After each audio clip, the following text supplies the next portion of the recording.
ஸ்ரீராம ஜெயம். நேற்று பாரத பிரதமர் நரேந்திர மோடி சோழர் கால செப்பேடுகளை மீட்டெடுத்து நெதர்லாந்துலேருந்து மீட்டெடுத்து கொண்டு வந்த செய்தி நம்ம எல்லாரும் பார்த்துருப்போம். அந்த சோழர் கால செப்பேடுகளில் கொஞ்சம் படித்து பார்த்தோம்னா, இப்போ தமிழ்நாட்டில் நிலவக்கூடிய இந்த போலி அரசியல் ஒன்று பரவிட்டு இருக்கு இல்லையா, ராவணன் தான் வந்து தமிழர்களுடைய முப்பாட்டன் அப்படின்னு சொல்லி ஒரு பொய்யான வதந்திகள் பரவிட்டு இருக்கு இல்லையா, அதுக்கெல்லாம் ஒரு முற்றுப்புள்ளி வைக்கிற மாதிரி இருக்கும் அந்த செப்பேடுகள். என்ன காரணம்னா, தன்னுடைய ராஜராஜ சோழனும் ராஜேந்திர சோழனும் தன்னை ராமரின் வழித்தோன்றல்கள், நேரடி வழித்தோன்றல்கள் அப்படின்னு சொல்லி அதில் குறிப்பிட்டிருக்காங்க. அதுவும் இல்லாமல் தங்களை சூரிய குலத்தவர்கள், தசரத மைந்தனான ராமனின் வழித்தோன்றல்கள், ராமன் தான் தங்களுடைய முப்பாட்டன் அப்படின்னு சொல்லி எழுதியிருக்கிறாங்க.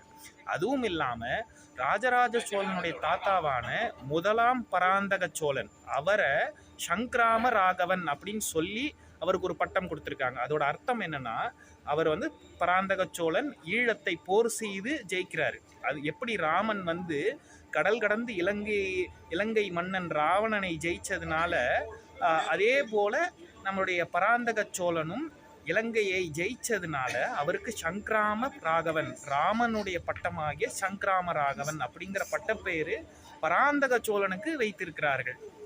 நம்மளுடைய முன்னோர்கள் யாரை முன்னோர்களாக கொண்டாடினார்கள் என்பதையே தெரியாம இன்னைக்கு ரீல்ஸ்ல பார்த்துட்டு அவங்க என்ன சொல்றாங்க, யாரு பிஜிஎம் எடிட் பண்ணி போட்டாலோ இல்லை அதுக்கு ஏதாவது கூஸ் பம்ப்ஸ் வர மாதிரி ஏதாவது நம்ம ரீல்ஸ் பார்த்துட்டோம்னா நம்மளை நம்ப வச்சிடுறாங்க அதுதான் உண்மைன்னு.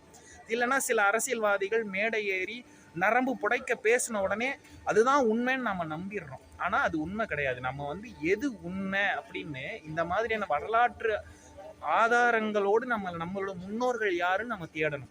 உண்மையான நம்மளுடைய தமிழர்களுடைய முன்னோர் யாருன்னா சாக்ஷாத் ஸ்ரீராமச்சந்திரமூர்த்தி, ராமர் தான் தமிழர்களுடைய முன்னோர். அதைத்தான் இந்த லெய்டன் செப்பேடுகள் நமக்கு உணர்த்தும். அது வந்து கிட்டத்தட்ட 21 காப்பர் பிளேட்ஸ் இருக்குது. அதில் 5 வந்து சமஸ்கிருதத்தில் இருக்கும், மிச்சம் 16 தமிழில் இருக்குது. அந்த 5 சமஸ்கிருதத்தில் இருக்கிறதுல இதெல்லாம் குறிப்பிடப்பட்டிருக்குது. இதில் யாரும் இடைச்சேர்கள்லாம் பண்ண முடியாது. இது வந்து கிங்டம், அதாவது ஒரு அரசாங்கத்தினுடைய டாக்குமெண்ட். இது அந்த காலத்து டாக்குமெண்ட். இதில் வந்து யாரும் இடைச்சேர்கள்லாம் பண்ண முடியாது. உண்மையான ஆதாரம் இதுதான். ராமர் இருந்தார் அப்படிங்கிறதுக்கு ஆதாரமும் இதுதான். ஏன்னா யாரை வந்து வழித்தோன்றல், நாங்கள் தான் நேரடி வழித்தோன்றல், அந்த வழியாக அவர்களுடைய பரம்பரை நாங்கள் அப்படின்னு சொல்லி ராஜராஜ சோழன் இருந்தது உண்மை. அப்ப ராஜராஜ சோழனுடைய முன்னோர்களான ராமர் இருந்தது உண்மைதானே? அப்படிதான் நம்ம பார்க்கணும்.